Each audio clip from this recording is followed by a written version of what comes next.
चॅनलवरती नवीन असाल किंवा अजूनही तुम्ही चॅनलला सबस्क्राईब केलेलं नसेल तर प्लीज सबस्क्राईब करून घ्या आणि सोबत घंटीचं बटन पण दाबा, म्हणजे माझ्या येणाऱ्या सगळ्या व्हिडिओचं नोटिफिकेशन सगळ्यात आधी तुम्हाला मिळेल.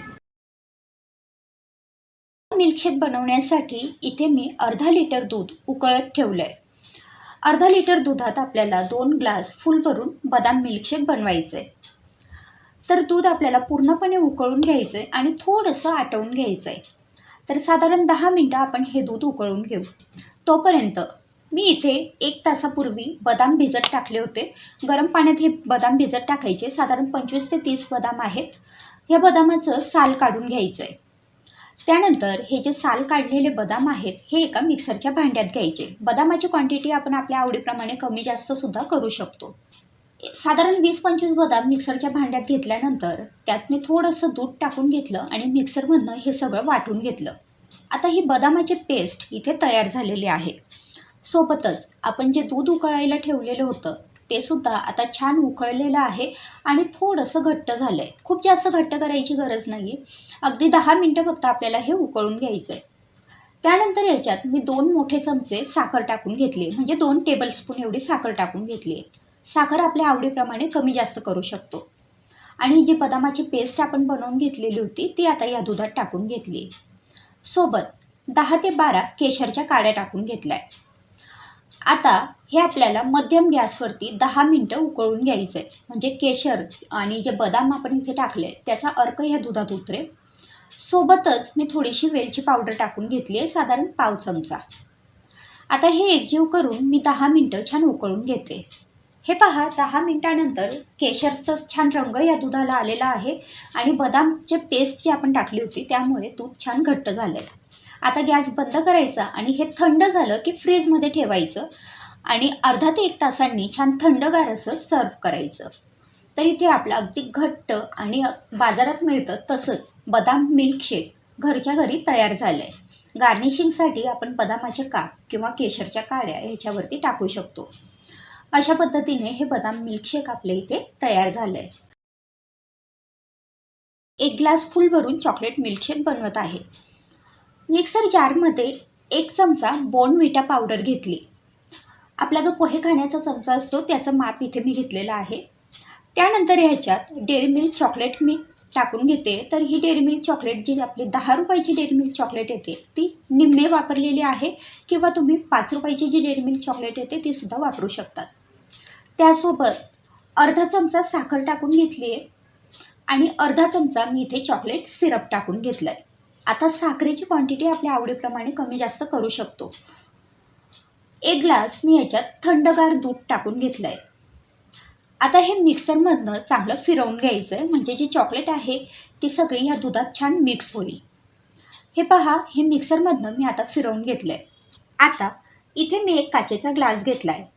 ह्या ग्लासला मी चॉकलेट सिरपने छान डेकोरेट करून घेते, फक्त ग्लास छान दिसावा एवढ्यासाठी. आता याच्यात जे आपण चॉकलेट मिल्कशेक बनवलं होतं ते टाकून घेतलं आहे आणि वरून छान चॉकलेट सिरपने हे सजवून घ्यायचं आहे. तुम्हाला वाटत असेल तर तुम्ही याच्यावरती सुद्धा डेअरी मिल्क चॉकलेटचा चुरा टाकू शकतात. अशा पद्धतीने आपलं हे चॉकलेट मिल्कशेक इथे तयार झालं आहे. ऑरेंज ज्यूस बनवण्यासाठी इथे मी 5 ते 6 संत्री घेतल्या आहेत. या संत्री स्वच्छ धुवून घ्यायच्या, पुसून घ्यायच्या. त्यानंतर व्हिडिओमध्ये दाखवलं आहे त्याप्रमाणे मी अगदी मधोमध कट करून घेतल्या आहेत. ह्या सगळ्या संत्री इथे कट करून झालेल्या आहेत. आता इथे मी एक बाउल घेतला आहे. त्या बाउलवरती एक चाळणी ठेवायची. आपण ज्या संत्री कट करून घेतल्या होत्या त्यातली अर्धी संत्री घ्यायची आणि केक मिक्स करण्यासाठी जे आपण विस्कर वापरतो ते इथे घ्यायचं आहे, किंवा आपण रवी असते आपल्याकडे जे वरण किंवा ताक घुसळण्यासाठी आपण वापरतो, ते रवीचा वापरसुद्धा आपण करू शकतो. तर हे विस्कर मी अशा पद्धतीने जी संत्री कट करून घेतलेली होती त्यात गोल फिरवते, जेणेकरून हा जो ज्यूस आहे संत्रीमधला तो ह्या चाळणीत पडेल. तुम्ही बघू शकतायत ह्या पद्धतीने हे गोल फिरवलं की लगेचच अगदी अर्ध्या मिनिटाच्या आत हा ज्यूस आपला इथे छान तयार होतो.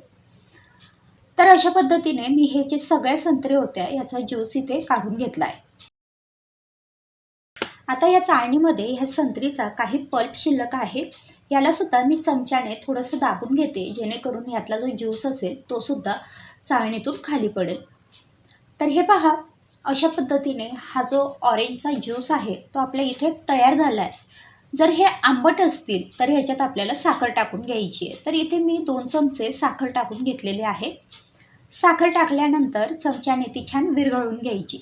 आपल्याकडे पिठी साखर असेल तर डायरेक्ट ती वापरली तरीसुद्धा चालेल. तर मग अशा प्रकारे ह्या 6 संत्रींपासून एवढा हा ऑरेंज ज्यूस तयार केलेला आहे. कोल्ड कॉफी बनवण्यासाठी एका मिक्सर जारमध्ये मी 200 ml एकदम थंडगार असं दूध घेतलं. ह्या दुधात आपल्याला टाकायचं आहे 2 चमचे साखर. साखर आपण आपल्या आवडीप्रमाणे टाकू शकतो. तर इथे मी 2 टेबलस्पून एवढी साखर टाकून घेतलेली आहे. 1 ग्लास भरेल एवढी मी कोल्ड कॉफी इथे बनवते. 1 टेबलस्पून इथे मी जी इन्स्टंट कॉफी पावडर असते ती टाकून घेतली आहे. 2 टेबलस्पून मिल्क पावडर म्हणजे दूध पावडर टाकून घेतली आहे आणि 2 टेबलस्पून मी इथे चॉकलेट सिरप टाकून घेतलं आहे. चॉकलेट सिरप नसेल तर आपली कुठलीही चॉकलेट आपल्याकडे अवेलेबल असेल ती आपण इथे टाकू शकतो. त्यानंतर हे सगळं मी मिक्सरमधून फिरवून घेतलं. आता आपली कोल्ड कॉफी इथे तयार आहे. यात आता मी बर्फ टाकून घेतला आहे आणि यानंतर सुद्धा तुम्ही मिक्सरमधनं हे थोडंसं फिरवून घेऊ शकता. आता हे आपण सर्व करू. तर कोल्ड कॉफी सर्व करण्यासाठी मी इथे ग्लासला आधी चॉकलेट सिरप लावून घेतलं आहे. हे फक्त हे ग्लास छान दिसावेत एवढ्यासाठी. ही प्रोसेस तुम्ही स्किप केली तरीसुद्धा चालेल. आता या ग्लासमध्ये आपण जी कोल्ड कॉफी बनवून घेतली आहे ती टाकून घ्यायची. छान दाटसर अशी कोल्ड कॉफी आहे. वरती छान फेस हिला आलेला आहे.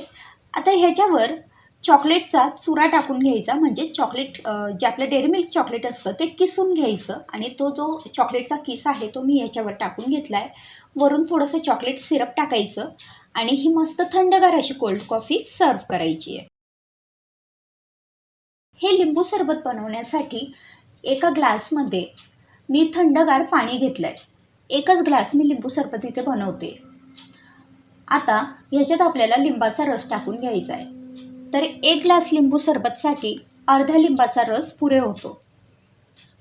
त्यानंतर याच्यात साखर टाकायची आहे. तर मी इथे पिठी साखर वापरलेली आहे आणि ही पिठी साखर 2 चमचे एवढी टाकून घेतली आहे. किंचितसं मीठ टाकून घेतलं आहे चवीपुरता. आता साखरेची क्वांटिटी आपल्याला किती गोड किंवा आंबट सरबत हवं आहे त्यावरती अवलंबून आहे. त्यानंतर हे छान एकजीव करायचं आहे. आता हे छान एकजीव झालं की याच्यात आपल्याला बर्फ टाकून घ्यायचा आहे. कारण उन्हाळा आहे आणि थंडगार बर्फ म्हणजे आपल्या हे जे लिंबू सरबत आहे हे चवीला खूप छान लागेल.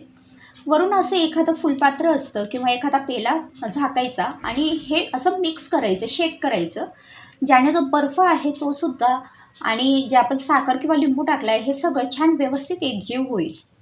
तर हे पहा, आपलं लिंबू सरबत इथे तयार झालं आहे.